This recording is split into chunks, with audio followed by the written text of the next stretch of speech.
மகிமையான இந்த ஆசீர்வதிக்கப்பட்ட புதிய மாதத்தில் தேவனுடைய வார்த்தை உங்களுக்கு கொடுக்கும்படியாக ஆண்டவர் தந்த கிருபைக்காக கர்த்தரை துதிக்கிறேன். கர்த்தருடைய வார்த்தைகள் எல்லாம் கிறிஸ்து இயேசுக்குள்ளே ஆமென்றும் ஆமென் என்றும் இருக்கிறது.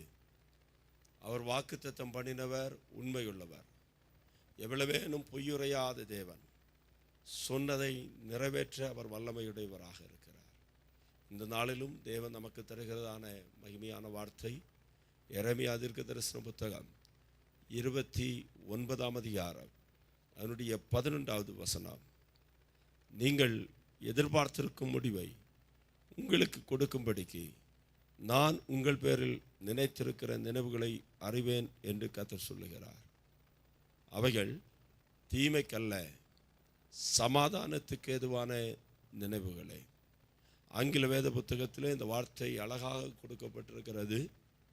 For I know the plans I have for you, declares the Lord, plans for welfare and not for evil, to give you a future and a hope. உங்களுக்கு நல்ல எதிர்காலத்தை கொடுக்கும்படியாக, நல்ல நன்மையை தரும்படியாக, நம்பிக்கையை தரும்படியாக நான் உங்கள் பேரில் வைத்திருக்கிற திட்டங்கள் தீமைக்கு ஏதுவான திட்டங்கள் அல்ல, அது நன்மைக்கு ஏதுவான திட்டங்கள் என்று சொல்லி ஆங்கில வேத புத்தகத்தில் மொழிபெயர்க்கப்பட்டிருக்கிறது. அருமையான தேவனுடைய பிள்ளைகளே, நாம் பிறந்த நாளிலேயே நம்மை குறித்து ஆண்டவர் திட்டம் பண்ணியிருக்கிறார். நாம் வளர்ந்து வருகிற ஒவ்வொரு காலகட்டங்களிலும் தேவ திட்டத்தின்படியே நாம் நடந்து வருகிறோம். தேவ திட்டங்கள் நம்முடைய வாழ்க்கையில் நிறைவேறுவதாக, தேவனுடைய நோக்கங்கள் நம்முடைய வாழ்க்கையில் நிறைவேறட்டும். எதிர்பார்த்திருக்கிற முடிவை நமக்கு தருகிற தேவன். இந்த வார்த்தையை நாம் சிந்திக்கிற போது எரேமியா தீர்க்கதரிசியானவன் என்ன நோக்கத்தோடு இந்த செய்தியை சொல்லுகிறார், இந்த செய்தி சொல்லப்பட்டதான சூழ்நிலைமை என்ன என்பதை நாம் சற்று கவனித்தால் மட்டும்தான் இந்த செய்தியினுடைய முழுமையை நாம் அறிந்து கொள்ள முடியும். இல்லாத பட்சத்தில் நாம் ஒரு பாடலை பாடிக்கொண்டு ஆண்டவர் என்னை ஆசீர்வதிப்பார் என்ற நம்பிக்கையில் இருப்போம். இல்லை, ஆண்டவருடைய வார்த்தைகள் எல்லாம் தெளிவானது, சத்தியமானது. அது இன்றைக்கும் நம்மோடு கூட பேசக்கூடியது. என்ன சூழ்நிலைமையில் எரேமியா தீர்க்கதரிசி அனுப்பி இந்த வார்த்தை கர்த்தர் பேசுகிறார் என்றால், 28வது அதிகாரம் 15, 16, 17 வசனங்களை வாசிக்கிற போது ஒரு கள்ள தீர்க்கதரிசி எழும்புகிறார். அந்த கள்ள தீர்க்கதரிசி ஜனங்களை தவறான பாதையிலே திசை திருப்புகிறார். பின்பு எரேமியா தீர்க்கதரிசி அனனியா என்கிற தீர்க்கதரிசியை நோக்கி, இப்பொழுதும் அனனியாவை கேள், கர்த்தர் உன்னை அனுப்பினதில்லை, நீயோ இந்த ஜனத்தை பொய்யே நம்பும்படி செய்தாய். ஆகையால் இதோ உன்னை பூமியின் மேல் இராதபடிக்கு அகற்றி விடுவேன், இந்த வருஷத்திலே நீ சாவாய் என்று கர்த்தர் சொல்லுகிறார். கர்த்தருக்கு விரோதமாக கலகம் உண்டாக பேசினாயே என்றார். அப்படி அனனியா என்கிற தீர்க்கதரிசி அவ்வருஷத்திலே தானே 7ஆம் மாதத்திலே செத்து போனான். அனனியா என்கிற கள்ள தீர்க்கதரிசி கள்ள தீர்க்க தரிசனமாய் ஜனங்களை வஞ்சித்து கொண்டிருந்த போது எரேமியா தீர்க்கதரிசி கர்த்தருடைய வார்த்தை வருகிறது. இது எந்த காலத்தில் நடந்தது? இஸ்ரவேலர்கள் பாபிலோனுக்கு அடிமைகளாய் கொண்டு போகப்பட்டார்கள். நம் சரித்திரத்தை கொஞ்சம் கவனிப்போம் என்று சொன்னால், சவுல் முதல் ராஜாவாக எழும்பினார். அதற்கு பிறகு தாவீது, அதற்கு பிறகு சாலமோன். சுமார் 120 ஆண்டுகள் சவுல், தாவீது, சாலமோன் என்பவர்கள் அரசாட்சி செய்தார்கள். சாலமோனுக்கு பிறகு அவருடைய மகனாகிய ரெகோபியாமுடைய காலத்தில் மகாபெரிய விஸ்தாரமான இஸ்ரவேல் என்கிற தேசம் 2ஆக பிரிக்கப்பட்டது. வடக்கு ராஜ்யம் என்றும் தெற்கு ராஜ்யம் என்றும். வடக்கு ராஜ்யம் சமரியாவை தலைநகராக கொண்டு அவர்கள் அரசாட்சி செய்தார்கள், 10 கோத்திரங்கள். அந்த ராஜ்யத்திற்கு யெரொபெயாம் ராஜாவாக்கப்பட்டார்.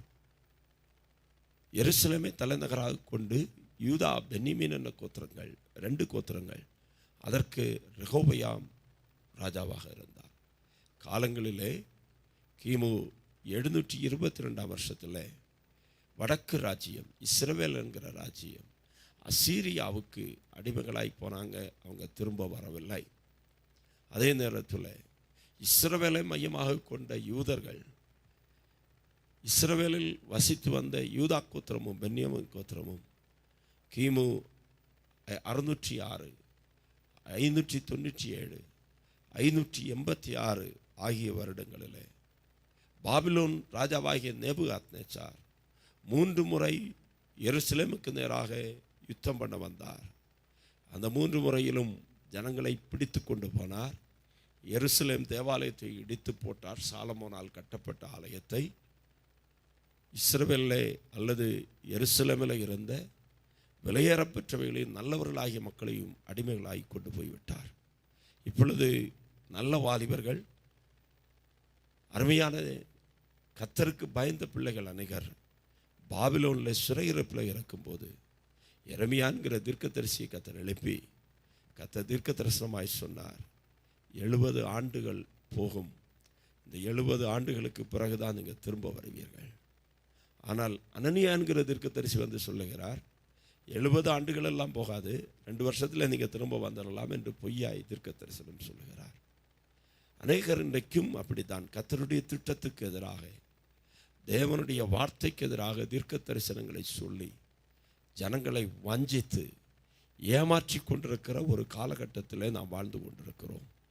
அருமையானவர்களே, ஆண்டவராயிருக்கிற இயேசு சொன்னார், சத்தியத்தை அறிவீர்கள், சத்தியம் உங்களை விடுதலையாக்கும். நாம் எதிர்பார்த்திருக்கிற முடிவை நமக்கு கொடுக்கும்படி தேவனாகி கர்த்தர் நம்மேல் வைத்திருக்கிறதான நினைவுகள் தீமைக்கு ஏதுவானவைகள் அல்ல, அது சமாதானத்துக்கு ஏதுவானவைகள். த பிளான்ஸ் ஆஃப் காட், ஆமென். தேவனுடைய திட்டங்கள் அது வெல்ஃபேருக்கானது, அது நல்ல ஃபியூச்சருக்கானது, அது நல்ல ஹோப்பை தரக்கூடியது. சமாதானம், சந்தோஷம், நல்ல எதிர்காலம், நல்ல நம்பிக்கையை தரக்கூடியது உண்மைதான். ஆனால் நாம் செய்ய வேண்டியது என்ன? நமக்காக கர்த்தர் குறித்திருக்கிற நினைவுகளை குறிக்கப்பட்ட காலத்தில் கர்த்தர் நிறைவேற்றுவார். ஒவ்வொருவரை குறித்தும் கர்த்தருக்கு ஒரு திட்டம் இருக்கிறது. அன்பான தாயே, தகப்பனே, சகோதரனே, சகோதரியே, ஊழியரை, இன்றைக்கு இந்த செய்தியை கேட்கிற ஒவ்வொருவருக்கும் தேவன் ஒரு திட்டத்தை வைத்திருக்கிறார். இந்த நாளில் இந்த செய்தி உங்களுக்கு கொடுக்கப்படுவது நீங்கள் சாதாரணமானவர்கள் அல்ல. தேவன் உங்களை குறித்து ஒரு நினைவுடையவராக இருக்கிறார். தேவன் உங்கள் பேரில் ஒரு திட்டத்தை வைத்திருக்கிறார். பாவ அடிமைத்தனத்தில் நீங்கள் இருக்கலாம். எருசலேம் குடிகள் பாபிலோனிலே அடிமைகளாக இருந்தது போல, இஸ்ரவேல் ஜனம் எகிப்திலே அடிமைகளாக இருந்தது போல, ஒருவேளை பாவத்தில், சாபத்தில், பிசாசின் கட்டில், விக்கிரக ஆராதனையில், விபச்சார வேசித்தன பாவங்களில், குடி வரியில், ஏதோ ஒன்றில் அடிமைகளாக இருக்கலாம். ஆனால் அடிமைத்தனத்திலிருந்து கர்த்தர் நமக்கு விடுதலை தரும்படி கர்த்தர் வைத்திருக்கிற நினைவுகள் தீமைக்கு ஏதுவானவைகள் அல்ல, சமாதானத்துக்கு ஏதுவானவைகள். தேவனுடைய நினைவு நம்மில் இருக்கிறபடினால நமக்கு மாற்றம் வரப்போவது இல்லை. உண்மையாக வரும், ஆனால் நம்முடைய பங்களிப்பும் இருக்கிறது. நாம் அதற்கு ஒத்துழைக்க வேண்டும். நாம் தேவனுக்கு நேராக திருப்பப்படணும். நாம் என்ன செய்ய வேண்டும் என்பதையும் எரேமியா அந்த வசனத்தை தொடர்ந்து சொல்லுகிறார்.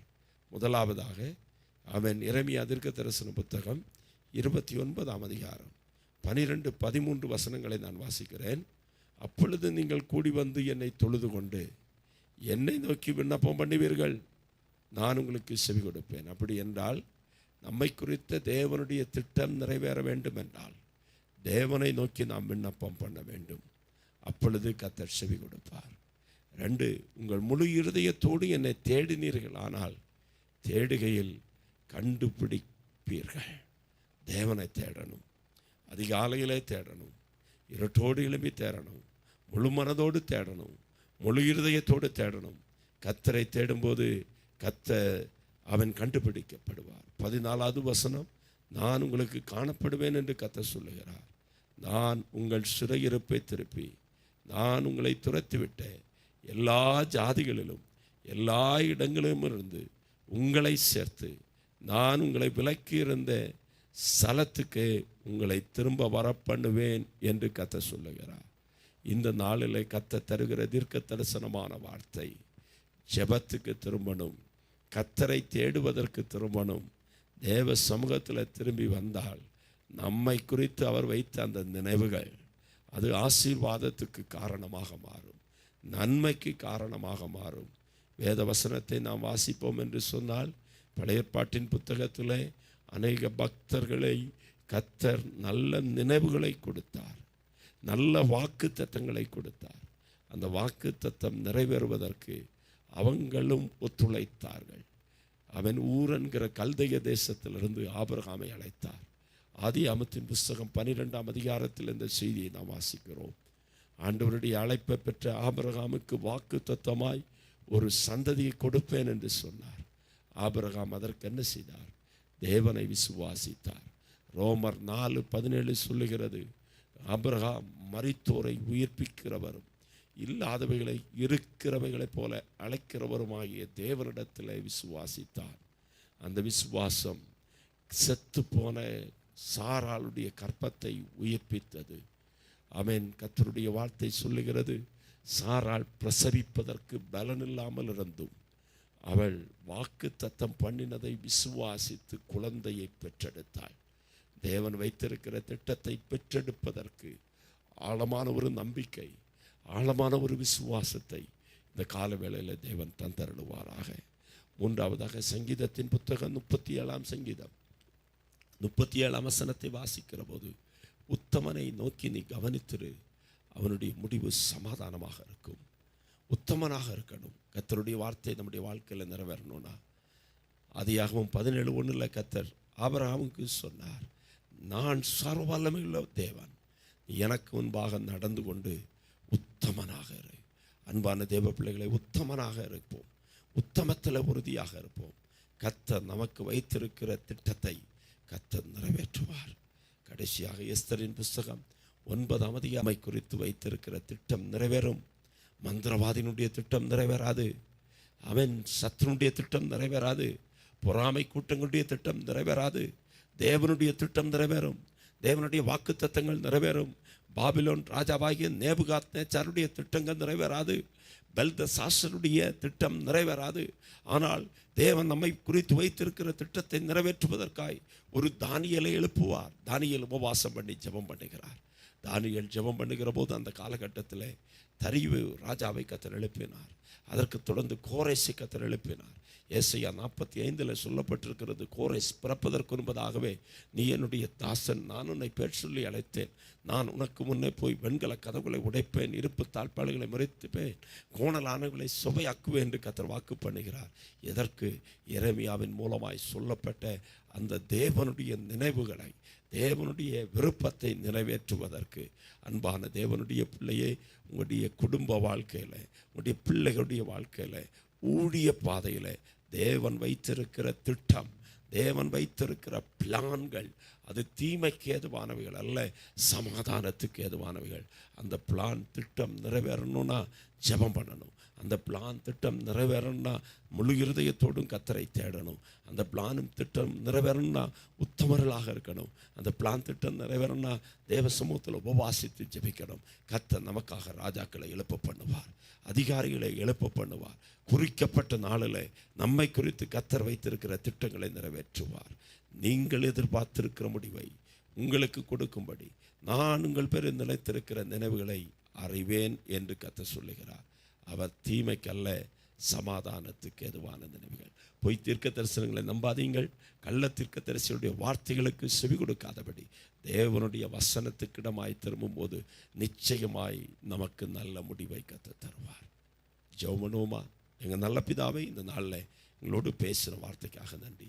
இந்த வார்த்தையின்படி இந்த மாதம் முழுவதும், இந்த நாள் முழுவதும் எங்களை ஆசீர்வதியும். எங்களுக்காக கர்த்தர் வைத்திருக்கிற அந்த நல்ல விலையேற பெற்ற திட்டங்கள், ஆசீர்வாதமான திட்டங்கள், குடும்பங்களை குறித்த திட்டங்கள் நிறைவேறட்டும். இந்த செய்தி கேட்கிற ஒவ்வொருடைய வாழ்க்கையிலையும் இருக்கிற அடிமைத்தனங்களை, சிறையிருப்புகளை கர்த்தர் உடைத்தருவீராக.